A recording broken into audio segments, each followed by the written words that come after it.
Dacă ești un IMM sau un liber profesionist, ai nevoie să-ți înregistrezi o marcă comercială, să obții un brevet de invenție, să ți se recunoască un soi de plante sau să-ți fie protejat designul industrial, să știi că sunt câteva trucuri pentru a obține rambursarea a până la 75% din costurile necesare în sensul ăsta. Îți spun în câțiva pași tot ce ai de făcut. În primul rând, e bine să știi că în 2024, la fel ca și în anii anteriori, Oficiul European de Proprietate Intelectuală, adică EUIPO, rambursează până la 75% din taxele pe care IMM-urile le suportă cu recunoașterea mai multor drepturi de proprietate intelectuală. Discutăm de mărci, design industrial, brevete de invenție, soiuri de plante și câteva proceduri de verificare, respectiv de protejare efectivă a acestor drepturi făcute de către Oficiul European, de către EUIPO. În primul rând, pentru a obține o astfel de finanțare, e bine să știi un pic cam care sunt limitele. Înainte de toate, trebuie să te înscrii în program, iar abia apoi, într-un termen de aproximativ 2 luni de zile, care poate fi în anumite situații prelungit, trebuie să și începi procedura de înregistrare în fața Oficiului Național, European sau Mondial după caz. Atenție, nu începi procedura înainte, ci doar după ce primești recunoaștere din partea Oficiului European că te încadrezi pentru a obține respectiva finanțare. Acum, finanțarea asta nu funcționează cum te-ai aștepta, în sensul în care nu o să primești bani în avans cu care să te duci să faci ce vrei tu și să-ți înregistrezi eventual și marca sau să obții un brevet de invenție. Nu.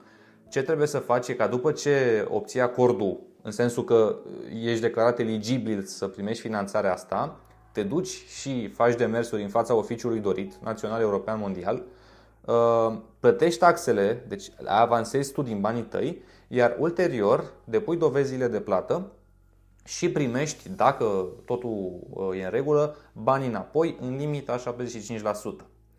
75%, dar în limita anumitor valori. Pentru mărci și design industrial, limita maximă este de 1000 de euro. Deci poți primi până la 1000 de euro înapoi din taxele pe care le avansezi și le suporți din proprii tăi bani. În cazul brevetelor de invenție, limita superioară este de 3500 de euro. Rămâne procentul de 75%, dar limita crește la 3500 de euro. Pentru soiurile de plante, limita e de 1500 de euro. Acum, în mod excepțional, oficiul ăsta european oferă și niște servicii prin care poți să-ți faci o strategie de proprietate intelectuală, să vezi cam de ce ai putea avea nevoie ca să-ți protejezi drepturile în sfera asta mai amplă a proprietății intelectuale, respectiv să obții o formă de protecție efectivă, de soluționarea conflictelor, dacă vrei, sub umbrela Oficiului European de Proprietate Intelectuală.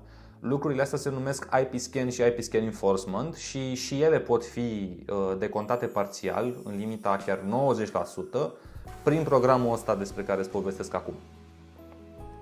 Ca procedură de înscriere, lucrurile sunt foarte simple.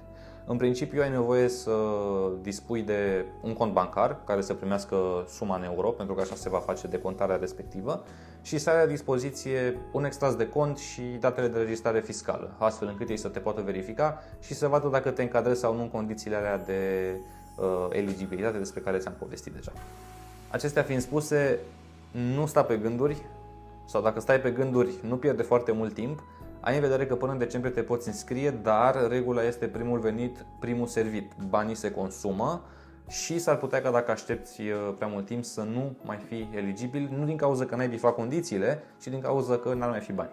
Așa că dacă ai nevoie de ajutor, poți să mă cauți pe mine sau pe oricare dintre colegii mei care se ocupă de proprietate intelectuală și hai să vedem dacă te poți încadra și tu să primești acest sprijin pentru o afacere la început de drum.